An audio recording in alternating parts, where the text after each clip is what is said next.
Assalamualaikum warahmatullahi wabarakatuh. Salam sejahtera bagi kita semua. Selamat datang di video mata kuliah Evidence-Based Midwifery yang dibuat dalam rangka kuliah daring Stikes Trimandiri Sakti Bengkulu, Program Studi Sarjana Terapan Kebidanan. Pada video ini, saya, Violeta Siska Mutiara, akan menjelaskan tentang dasar-dasar evidence-based midwifery. Istilah evidence-based midwifery di sini berdasarkan asal katanya. Evidence-based itu artinya adalah berdasarkan bukti atau berbasis bukti. Berarti bukan berdasarkan pengalaman.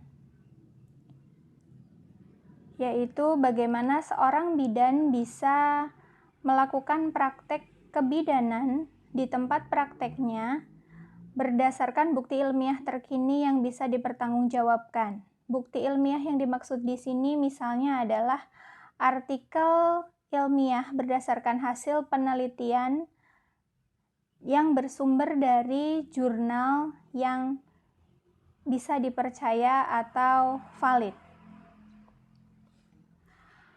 Jurnal seperti apa yang bisa dipercaya atau valid adalah jurnal yang semakin tinggi kevalidannya, itu berarti semakin baik atau bisa digunakan dalam waktu yang panjang. Untuk mengetahui valid atau tidaknya jurnal tersebut, nantinya kita akan bahas di pertemuan-pertemuan selanjutnya. Dalam mata kuliah ini, kita akan mempraktekkan evidence-based midwife dengan beberapa langkah. Yang pertama adalah sebelum nanti kita menyusun pertanyaan klinik, nanti kita akan membuat PICO. Setelah didapatkan PICO dan pertanyaan klinik, kemudian kita akan melacak bukti ilmiah yang terkini dan terbaik menggunakan website, baik itu dari jurnal internasional maupun dari jurnal dalam negeri. Setelah itu, apabila jurnalnya sudah ditemukan, kita akan melakukan telaah kritis. Harapannya setelah dilakukan telaah kritis, jurnal yang sudah kita telaah tersebut dapat diimplementasikan di tempat praktek masing-masing dari mahasiswa atau alumni apabila setelah selesai pendidikan. Dan dalam implementasinya tentu saja harus dievaluasi dan diawasi. Sebelum kita membuat pertanyaan klinis, yang akan kita buat pertama adalah PICO-nya terlebih dahulu. PICO di sini adalah singkatan dari P-nya adalah patient atau problem, yaitu pasien atau masalahnya. Saya contohkan di sini yang pertama adalah pasien infartu kala 4 dengan atonia uteri. P ini bisa diganti apa saja sesuai dengan ketertarikan Anda atau keinginan Anda atau pasien yang sering Anda hadapi. Dan PICO ini adalah tugas pertama Anda nanti di mata kuliah ini. Jadi harus diperhatikan betul apa yang dimaksud PICO di sini. Jadi P-nya di sini saya contohkan pasien infartu kala 4 dengan atonia uteri. Bila Anda mau mengganti misalnya pasien ibu hamil dengan anemia, itu P-nya misalnya. Nah, itu juga boleh. Atau misalnya P-nya mau diganti balita dengan diare, itu juga bisa. Atau misalnya mau diganti ibu menyusui dengan kebutuhan kontrasepsi misalnya, itu juga bisa. Sedangkan I adalah intervention atau tindakan yang diberikan, boleh berupa terapi atau pengobatan, boleh berupa pemeriksaan, tergantung dari jenisnya yang kita inginkan. Misalnya di sini pasien infartu kala 4 dengan atonia uteri, intervensinya berdasarkan background question atau berdasarkan background knowledge kita. Kalau atonia uteri ada kita sudah mempelajari misalnya dengan kondom kateter. Kalau misalnya yang lain nanti saya beri contoh. Comparison di sini adalah pembanding. Pembanding di sini contohnya adalah kalau atonia uteri penanganannya dengan KBI, KBE, KAA. Nah, comparison ini boleh 1 atau boleh 2 atau boleh 3. Misalnya, P-nya pasien infarktun skala 4 dengan atonia uteri, I-nya kondom kateter, C1 dengan KBI saja, C2 KBE saja, C3 KAA saja, C4 KBI ditambah dengan KBE ditambah dengan KAA ditambah dengan kondom kateter, C5 KBI ditambah KBE ditambah dengan kondom kateter, dan sebagainya. Kita boleh memasukkan comparison atau pembanding yang kita rasakan kita perlu mencari sumbernya, kita perlu mencari bukti ilmiahnya, atau kita pernah membacanya, atau kita pernah mendengar dari orang lain, dan kita akan membuktikan apakah perlakuan atau apakah terapi atau apakah pemeriksaan tersebut efektif atau tidak. Sedangkan outcome adalah keluaran atau hasil. Misal contoh di sini adalah kalau yang atonia uteri dilakukan kondom kateter atau dilakukan KBI KBE, maka perdarahan terhenti dan pasien nifas normal. Seperti saya contohkan tadi, misalnya pasien ibu hamil dengan anemia. Intervensinya adalah pemberian tablet Fe. Misalnya, C-nya kita boleh contohkan misal C1, pemberian tablet Fe ditambahkan dengan vitamin C. C2, pemberian tablet Fe ditambahkan dengan buah pepaya. C3, pemberian tablet Fe ditambahkan dengan air jeruk. Boleh diselanjutkan dengan C yang lain, atau misalnya konsumsi hati atau daging merah misalnya. Ini terapinya boleh kita pilih, silakan. Itu sesuai dengan background question atau background knowledge Anda, tergantung dari pengetahuan Anda. Outcome-nya kalau yang anemi tadi berarti kadar Hb ibu hamil normal.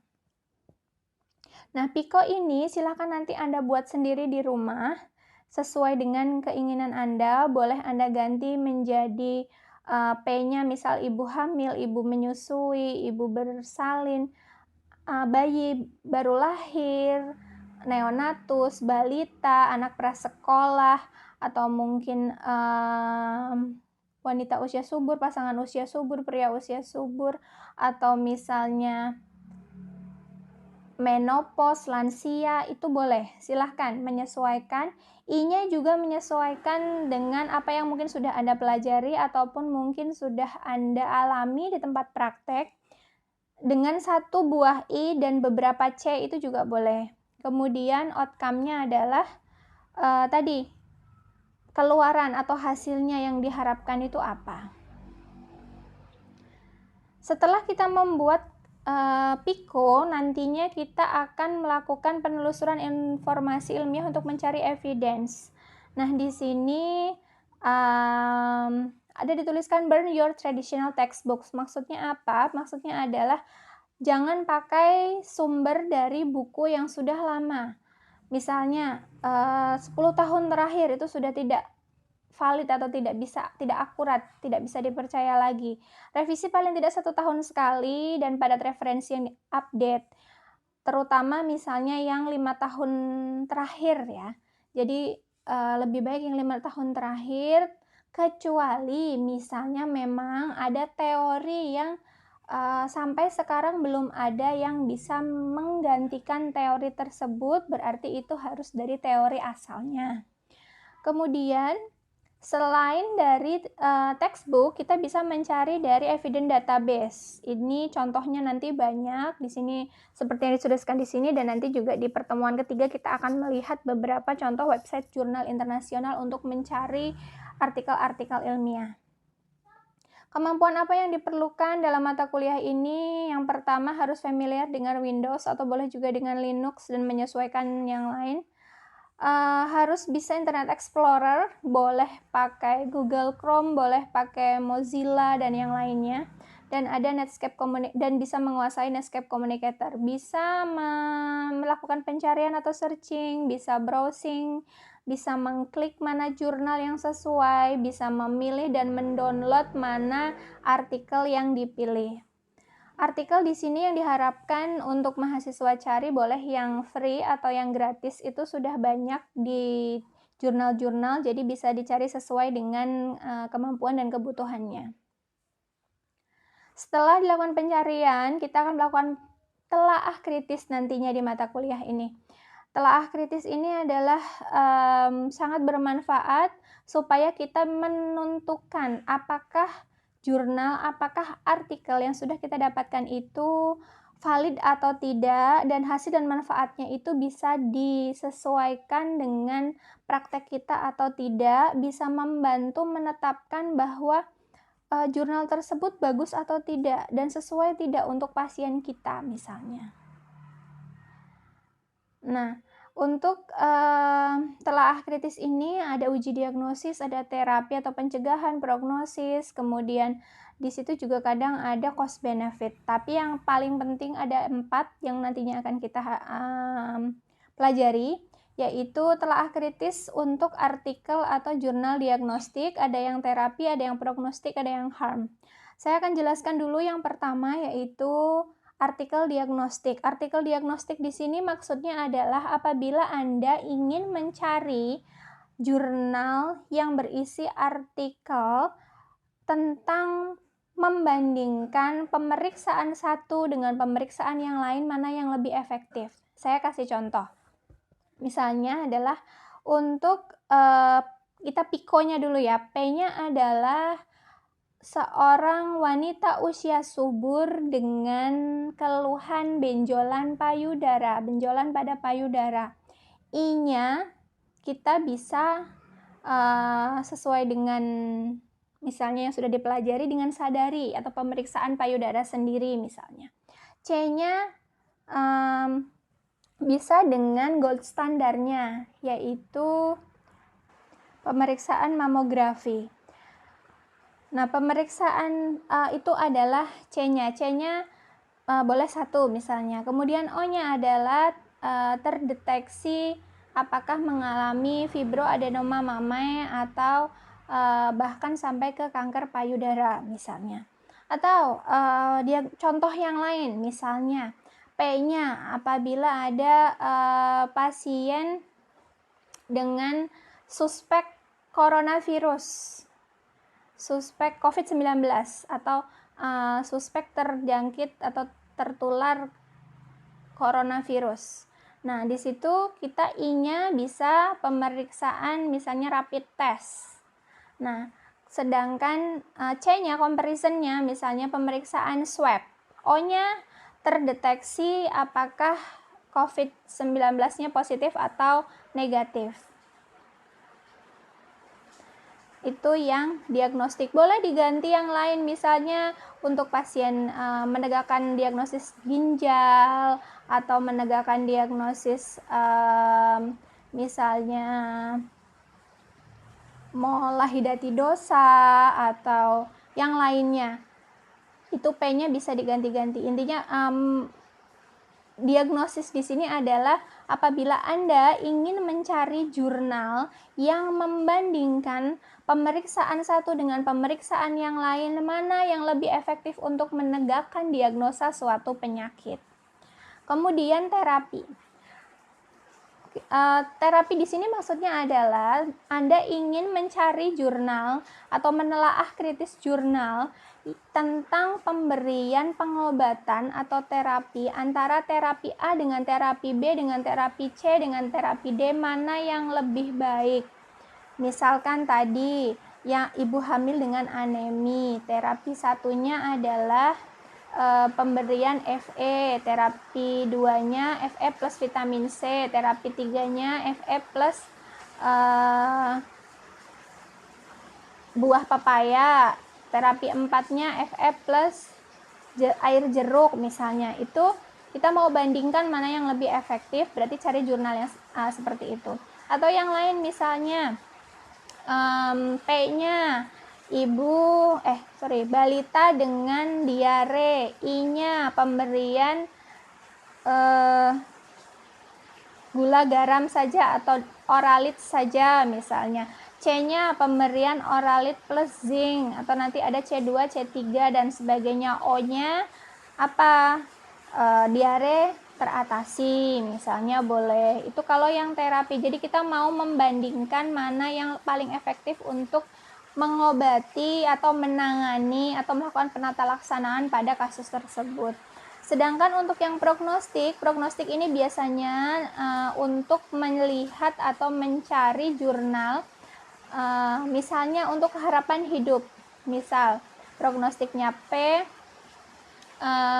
seorang perokok pasif misalnya. Misalnya P-nya adalah seorang ibu hamil misalnya.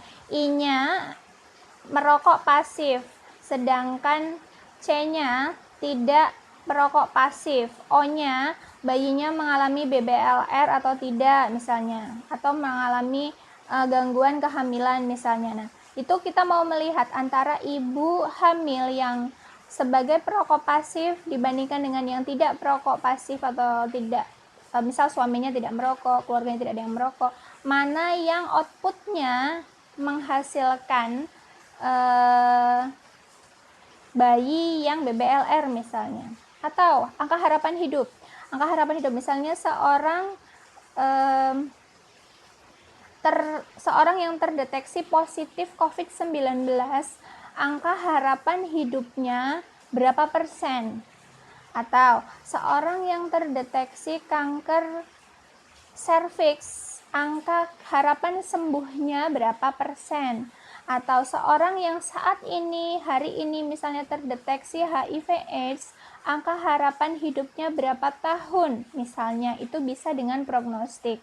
Sedangkan yang harm ini adalah untuk melihat efek samping. Misal tadi kalau yang perokok pasif tadi, itu tadi adalah mau melihat berapa persen yang mengalami BLR-nya. Sedangkan harm di sini kita mau lihat dari efek sampingnya atau misal bahayanya. Misal ibu bersalin kala 4 dengan jahitan perineum, atau boleh ibu nifas dengan jahitan perineum, atau ibu nifas dengan luka perineum derajat 3 misalnya. I-nya dilakukan jahitan perineum menggunakan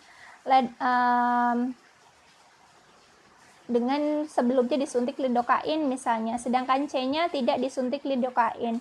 Kemudian angka harapannya untuk cepat sembuh yang mana misalnya, itu yang harm. Atau contohnya yang lain adalah misal P-nya bayi dengan bayi baru lahir, tali pusatnya belum sudah dipotong misalnya. I-nya perawatan tali pusat dengan kasa steril misal. C-nya C1 perawatan tali pusat tanpa apa-apa atau bersih kering misalnya. C2 perawatan tali pusat dengan povidon iodin. C4 perawatan tali pusat dengan alkohol. C5 perawatan tali pusat dengan lotus bird misalnya. Nah, itu kita mau melihat mana yang punya efek samping, itu berarti pakainya yang harm. Nah, itu dari jenis-jenis Anda harus bisa membedakan jurnal yang akan Anda cari itu masuknya di diagnostik, terapi, prognostik, atau harm, masuknya kemana. Nah, nanti kita akan mempelajari juga di pertemuan keempat, yaitu bagaimana melakukan telaah kritis dengan user guide 3 tersebut. Kita pelajari nanti. Nah, dari pertemuan 1 ini, tugasnya adalah membuat atau menyusun PIKO sesuai ketertarikan atau ide Anda, atau sesuai pasien yang sering Anda hadapi di tempat kerja. Boleh bayi, balita, anak remaja, ibu hamil, ibu bersalin, ibu menyusui, lansia. P-nya silahkan ganti apa saja boleh, masalahnya apa saja boleh, keluhannya apa saja boleh. Dibuat singkat saja P-nya. Misalnya tadi P-nya ibu boleh misal ibu hamil dengan hiperemesis gravidarum, atau misalnya lansia dengan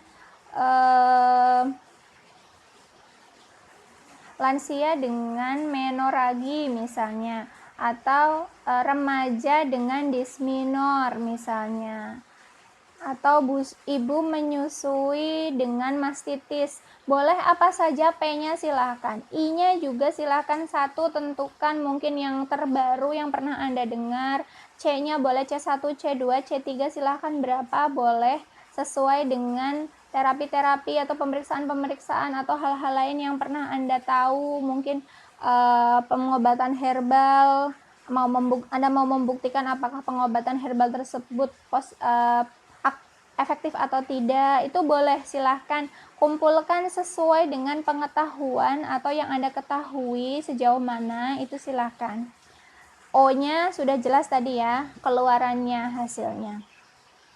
Nah, tugas ini cukup diketik dalam Microsoft Word dengan isi hanya 2 halaman saja. Halaman yang pertama isinya hanya cover berisi nama NPM kelas, silahkan kalau mau pakai logo TMS dan sebagainya boleh.